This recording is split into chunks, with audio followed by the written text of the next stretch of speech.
You are gathering your crop, sir? Said Monte Cristo, smiling.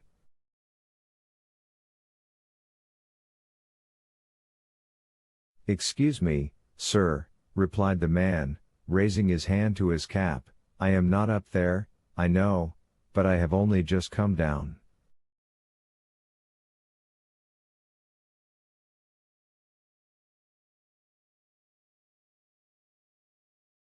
Do not let me interfere with you in anything, my friend, said the Count, gather your strawberries, if, indeed, there are any left.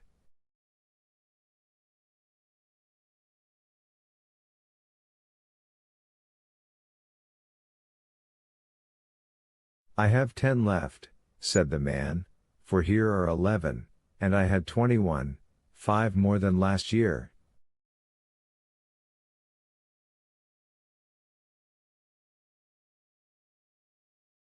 But I am not surprised, the spring has been warm this year, and strawberries require heat, sir.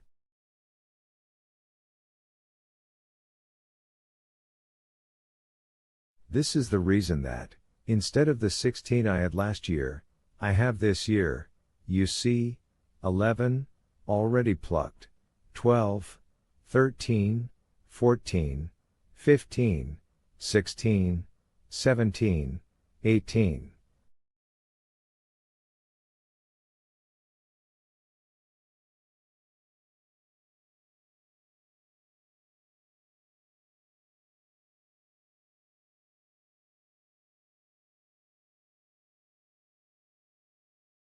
Ah, I missed 3, they were here last night, sir, I am sure they were here, I counted them.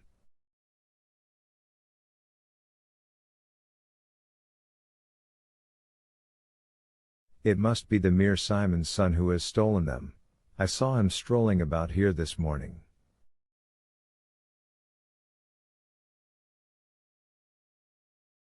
Ah, the young rascal, stealing in a garden, he does not know where that may lead him to.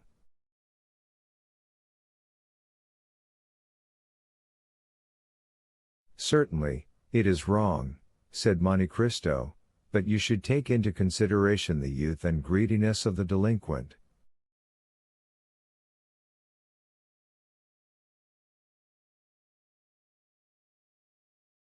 Of course, said the gardener, but that does not make it the less unpleasant.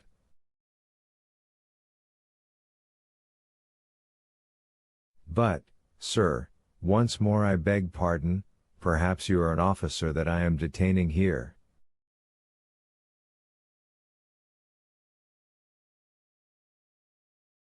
And he glanced timidly at the Count's blue coat. Calm yourself, my friend, said the Count, with the smile which he made at will either terrible or benevolent, and which now expressed only the kindliest feeling. I am not an inspector, but a traveler, brought here by a curiosity he half repents of, since he causes you to lose your time.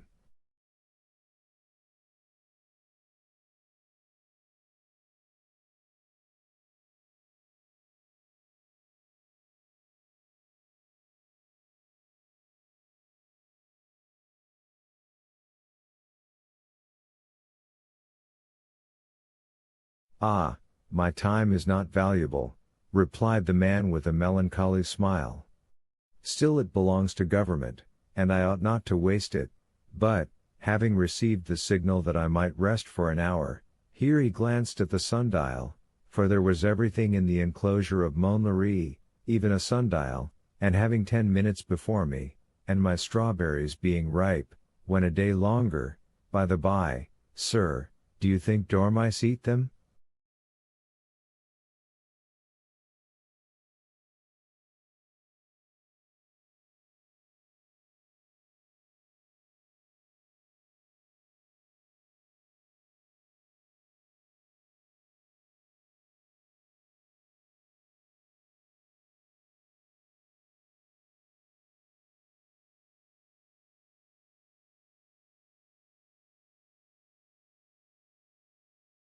Indeed, I should think not, replied Monte Cristo, Dormice are bad neighbors for us who do not eat them preserved, as the Romans did.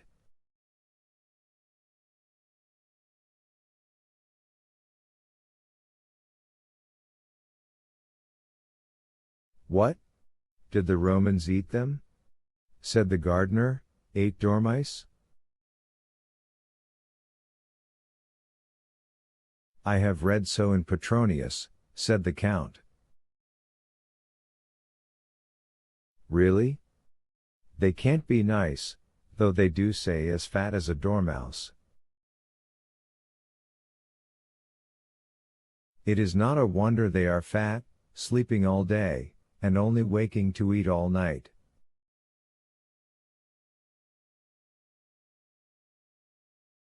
Listen.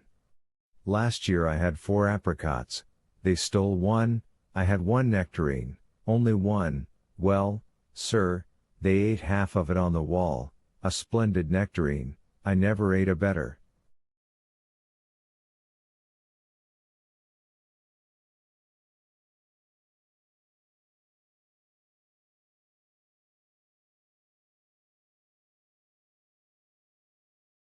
You ate it?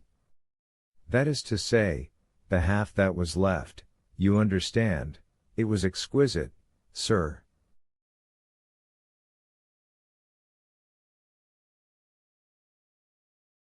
Ah, those gentlemen never choose the worst morsels, like mere Simon's son, who has not chosen the worst strawberries.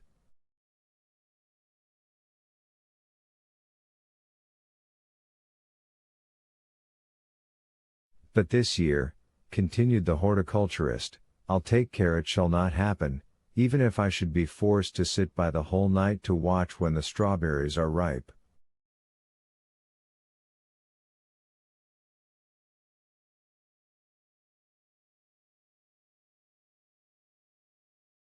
Monte Cristo had seen enough. Every man has a devouring passion in his heart, as every fruit has its worm. That of the telegraph man was horticulture.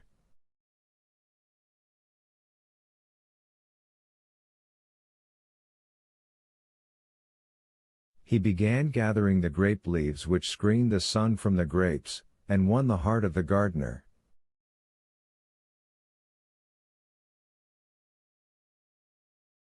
Did you come here, sir, to see the telegraph? He said.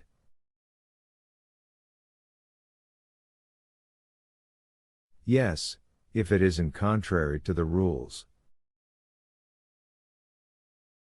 Oh, no, said the gardener, not in the least, since there is no danger that anyone can possibly understand what we are saying.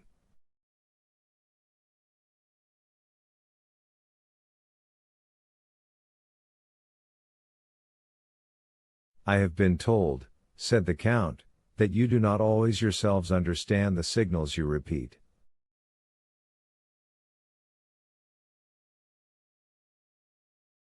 That is true, sir, and that is what I like best, said the man, smiling.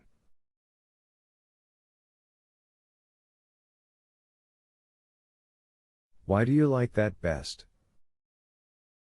Because then I have no responsibility. I am a machine then, and nothing else, and so long as I work, nothing more is required of me.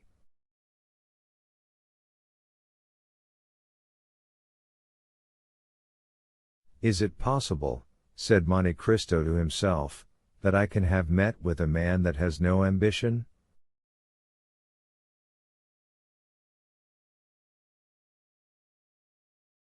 That would spoil my plans.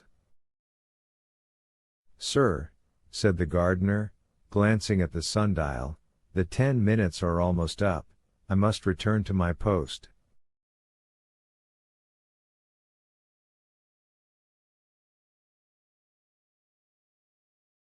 Will you go up with me? I follow you. Monte Cristo entered the tower, which was divided into 3 stories.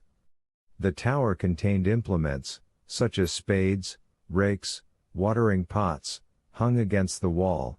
This was all the furniture.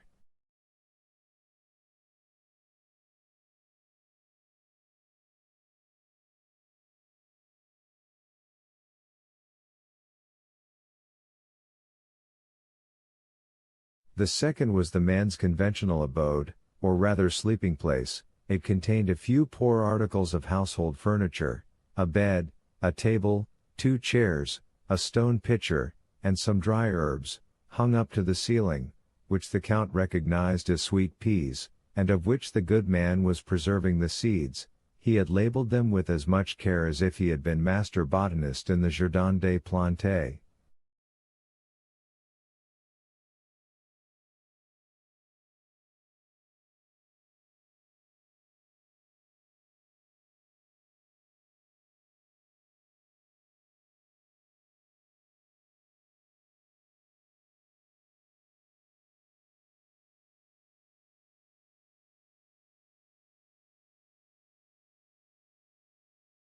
Does it require much study to learn the art of telegraphing?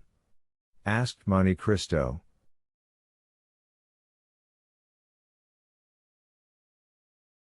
The study does not take long.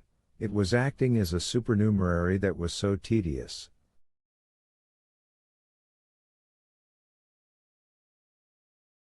And what is the pay? 1,000 francs, sir. It is nothing. No, but then we are lodged, as you perceive. Monte Cristo looked at the room. They passed to the 3rd story. It was the telegraph room. Monte Cristo looked in turn at the 2 iron handles by which the machine was worked.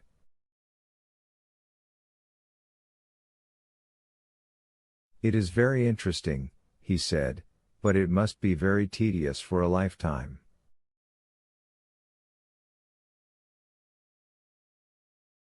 Yes. At first my neck was cramped with looking at it, but at the end of a year I became used to it, and then we have our hours of recreation, and our holidays.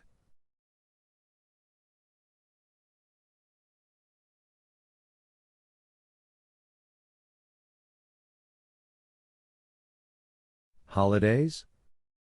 Yes. When? When we have a fog.